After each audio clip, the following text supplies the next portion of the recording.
friends, it's Kendall, your joyful farmer. I live here in North Texas on our small farm here in a tiny town north of Dallas, Fort Worth, and I have a pretty big garden that I grow and a very, very hot summer that we try to survive each year. So in this video, I am going to walk you through our climate and our seasons and share with you some of the tips and tricks that I've learned from hands-on growing through our climate.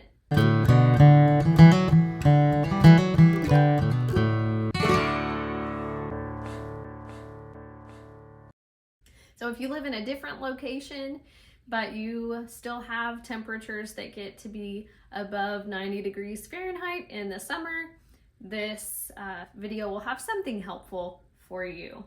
So yes, our growing season is really long here in the southern US, but our summer is in North Texas, it is ridiculous. So according to the Farmer's Almanac, and I'll link that for you below, our approximate growing season is 234 days. Now that sounds like a really long growing season, and it is, but those are not all quality growing days. What the Almanac does tell us is that our last estimated frost date in the spring is around March 22nd, and our first estimated frost date in the fall is around November 12th. That gives us a very long span of time, but what that doesn't tell us is how hot it gets in the middle of that window. We basically have 90 days of good growing temperatures in the spring. We have 90 days of oppressive heat and 60 days of good growing temperatures in the fall. Starting in late June, we encounter three things that make it really tough to grow here in North Texas. We have heat, low chance of rain, and we have pest pressure. From the middle of June to the beginning of September, our high temperatures frequently are above 90 degrees Fahrenheit, which is above 35 degrees Celsius, and they get as high as 110 degrees or over 43 degrees Celsius. And during that time, our nighttime lows are also really high. They regularly only get down to 78, 79, 80 degrees Fahrenheit or over 25 degrees Celsius. When temperatures are that high, sad things happen in the garden.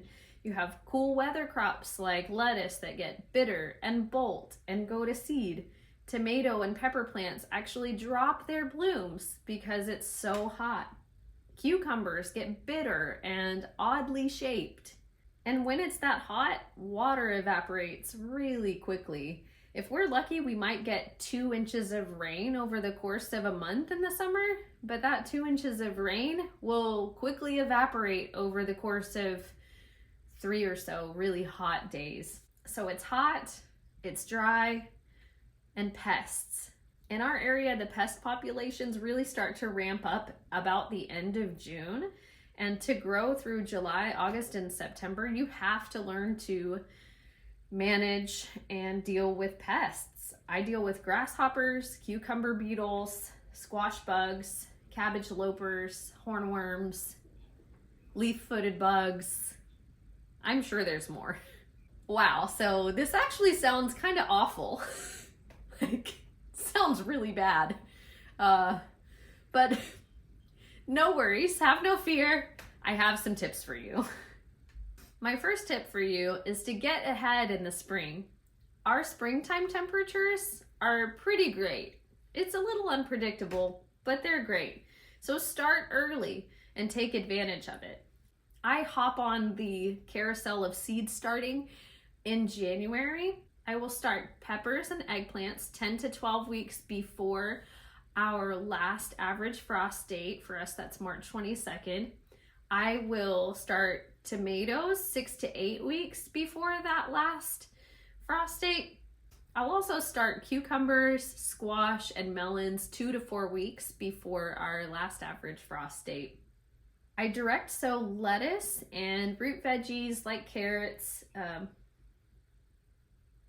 turnips, beets, radishes in February. I will plant out potatoes in the middle of February, so around Valentine's Day. And when the soil temperature is at least 60 degrees, I will then plant out my warm weather transplants, and I will direct sow beans, more cucumbers, and squash and melons out in the garden.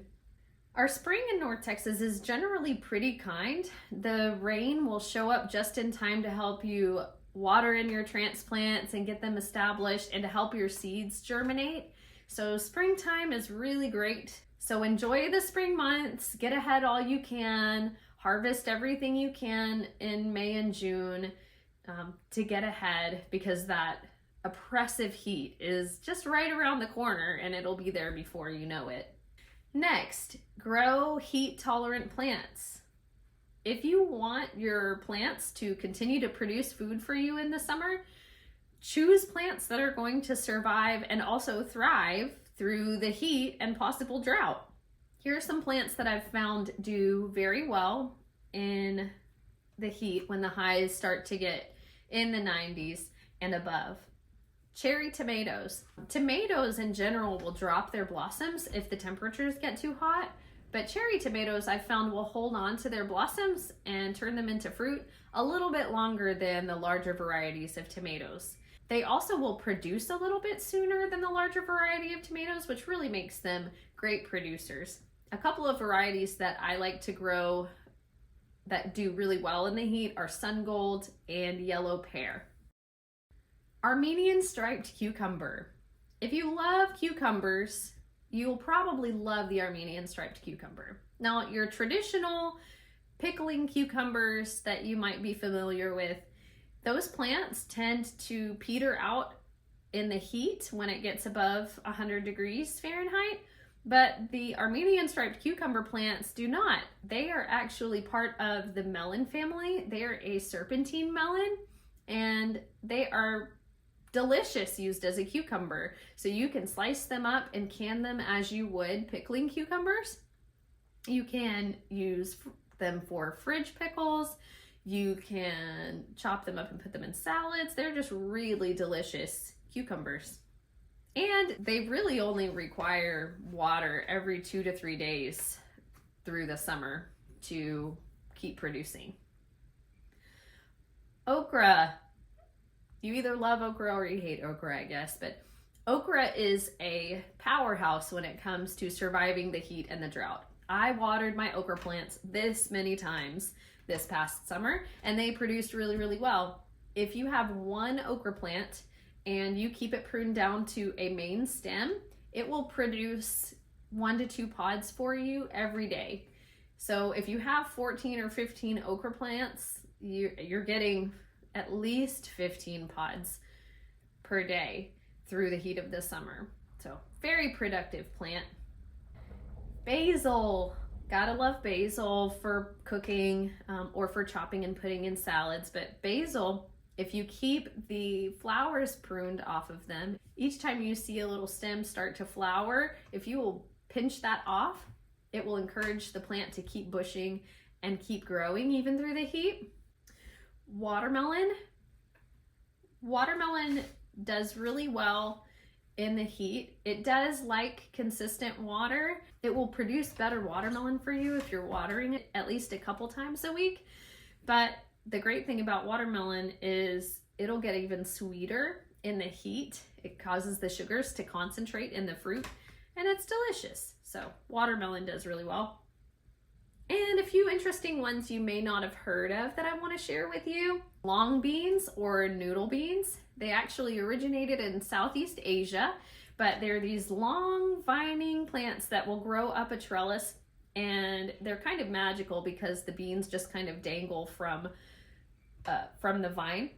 But if you pick those when they're relatively young, so 12 to 18 inch long pods, and you can chop them up and use them as a replacement for green beans. You can saute them and use them as noodles. You can put them in stir fries. They're really delicious. And those plants require virtually no care over the summertime.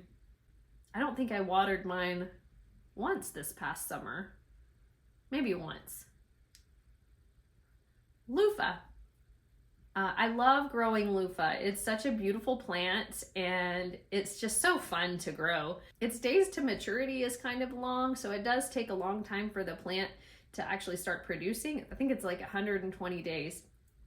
But I will get my loofah planted out in early April, and I don't really even have to water it through the summer. It will start to fruit toward the end of the summer, and those little fruits will grow, and I will leave them on the vine to ripen, and you leave them on there until they dry out completely. Then you can pick them off, and they will actually shake with the seeds inside. They'll sound like a rattle, but you can peel the skin off and clean them up and use them as a dish sponge or a bath loofah, which is really cool.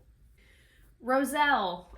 Roselle is one that not everybody has heard of when they see it in my garden, but it is a relative of hibiscus, which means it's also a sort of a relative of okra too, but it takes Roselle a really long time to grow into this bush, and it's a really beautiful plant.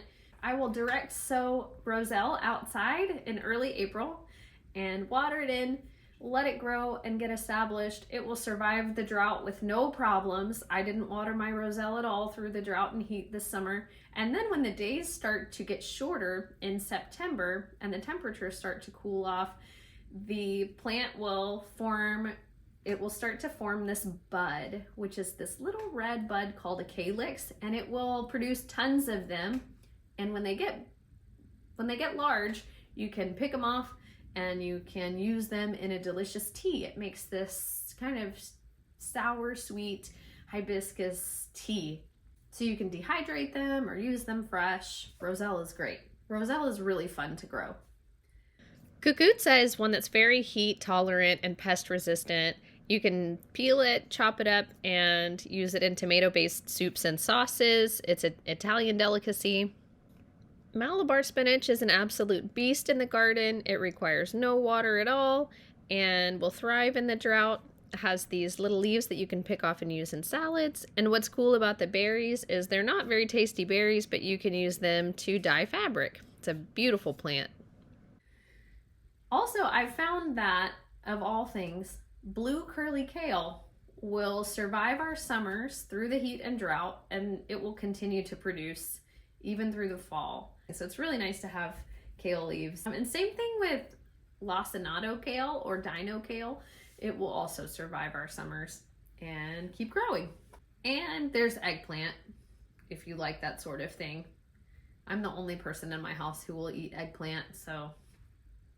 But eggplant really likes our summers as well.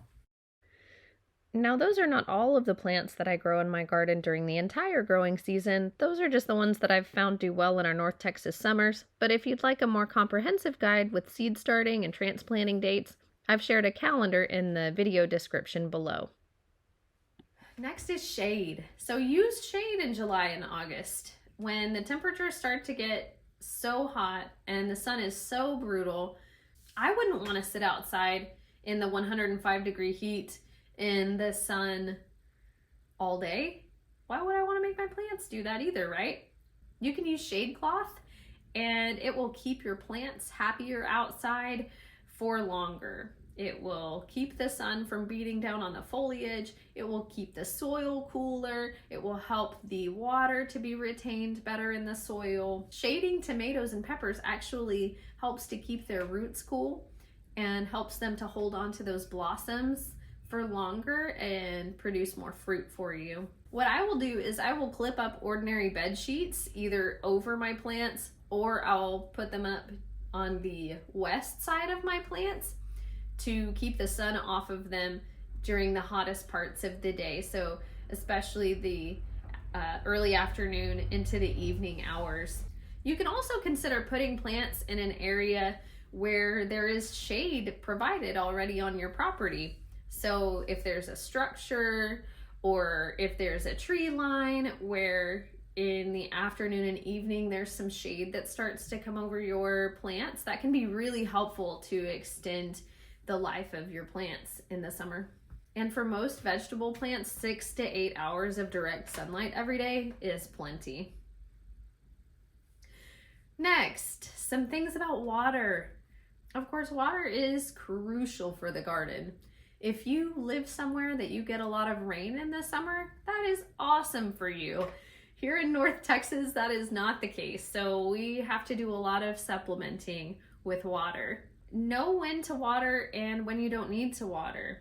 If you can feel moisture with your finger a couple of inches down in the soil, that generally indicates that there's still moisture in the rhizosphere, which is that area where the roots grow, and that's going to be enough to help your plants retain water and stay alive. Some plants need more water than others to produce well, like cucumbers and watermelon are an example of that. They are much happier with more water, but soil moisture is all you need to keep plants alive.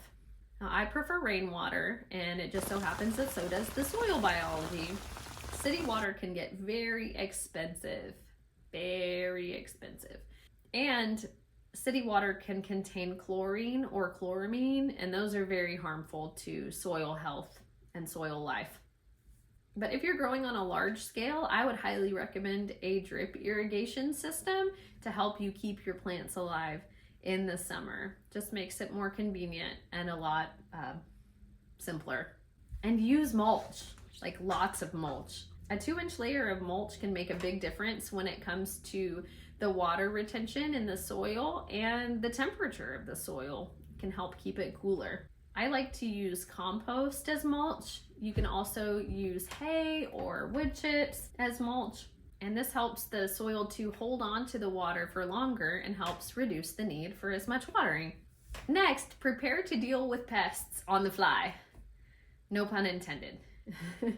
Have to be prepared for different populations of pests every year. They will change year to year on you. This year I've had pests show up that I hadn't recognized, I'd never seen before. And infestations can happen really quick. So what I'll do about pests is I will check pretty much daily just to get an eye on plants and see what's there. Now, just because you see a pest doesn't mean that you need to necessarily get rid of it right away. It's best to figure out what it is first. So you can do a reverse image search, on Google, and find that pest and learn more about it, see whether it's beneficial or detrimental, and see if you should keep it or not. But for pests, just use what you are comfortable with in your garden. I do a lot of hand-to-hand combat with bugs in my garden, so I'll get a jar of soapy water and I will just walk around and knock those bad bugs into that jar of soapy water. I will use neem oil on plants occasionally, and I will use sometimes a peppermint soap spray, but use what you're comfortable with. We also encourage a lot of beneficial insects and predatory wasps to hang around the garden because they'll really kind of go to war for you on the destructive bug populations. They will help you get rid of those things like cucumber beetles that are destructive. It also helps to rotate crops, especially if you are growing on a large scale. Just know that there will be pests and just deal with them the best that you can. If you don't do it perfectly, it's okay. It's okay. The next tip might surprise you, but it's be prepared to give up. And let me explain what I mean by that. So just consider the possibility that by the middle of July or beginning of August, you might feel like giving up on the outside garden. Now, I'm not saying that it's impossible to keep growing through those months. I'm just saying that it gets really difficult because it's so hot and there's so many pests.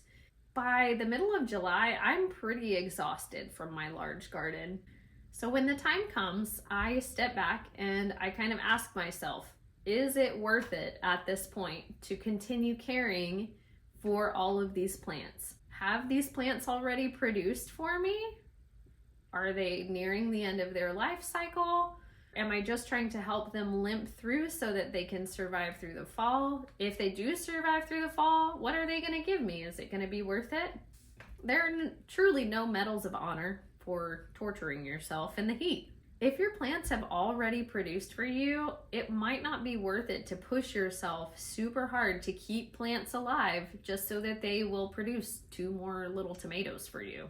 So be selective about the plants that you want to try to keep alive and survive through to the fall. Here in North Texas, we have such an arid, dry climate that usually our tomato and pepper plants don't die from blight. They'll survive the summer and they'll be nice big plants that will produce for us in the fall if the temperatures in September are cool enough. And that's a big if. The fall garden.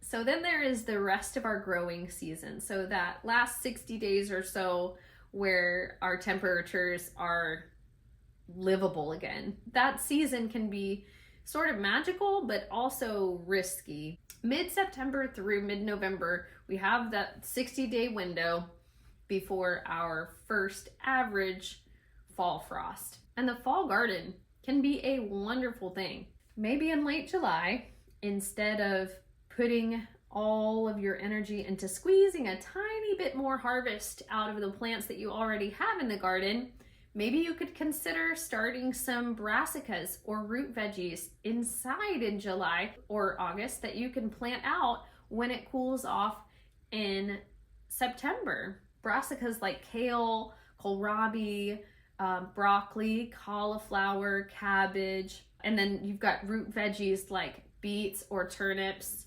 rutabaga. Those kind of things can be started inside.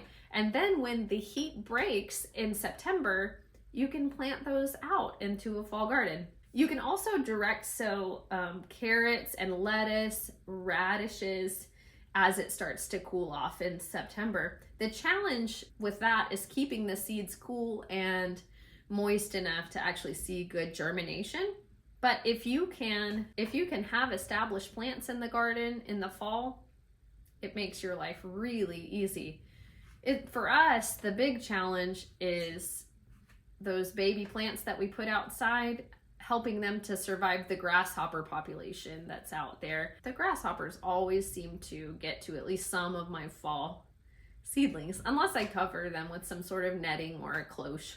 So if your plants can get established out there, the fall garden can be a very relaxed and enjoyable experience. It's actually pretty hands-off, and you can get outside and enjoy the cool temperatures and putter around and just have fun in the garden again. The only worry as we get closer to that harvest time is if there are some impending moderate or severe frosts. If we do have some frosts, it's possible that if they're severe enough, they can kill off some of those cold weather veggies. You can cover some plants to get some extra protection on them if that is the case. So the fall garden is kind of a game that you play in risk versus reward.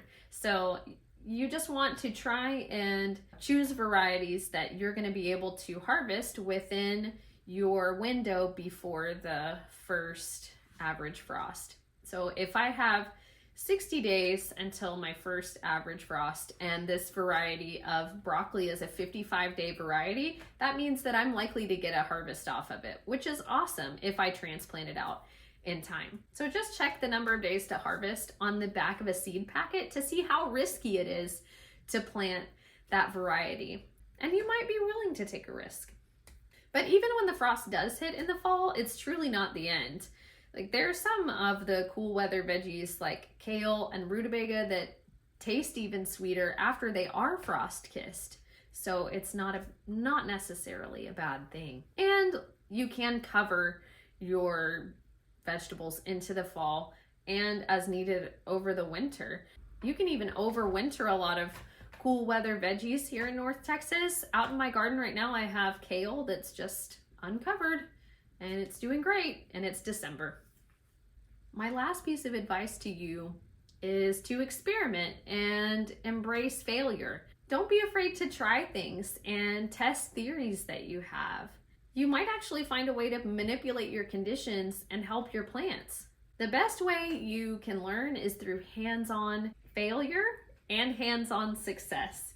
And that really only happens if you get out there and get your hands on and try.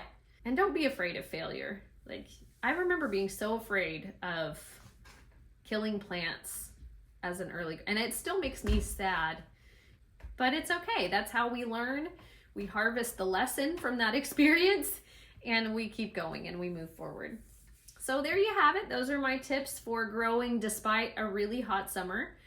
Is there any method that you like to use through heat or drought that I didn't mention here? If so, please mention it below in the comments. Or is there a plant that maybe you found does well through heat and drought that I didn't mention? If so, I would love to know that in the comments as well.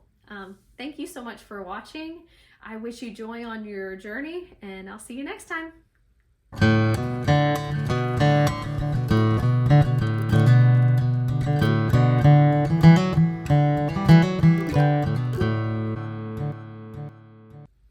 I have killed many a plant in my time, and it's sad.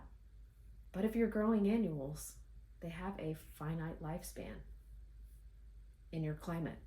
So it's gonna be okay. You just keep growing. You just grow more. And there's always next year.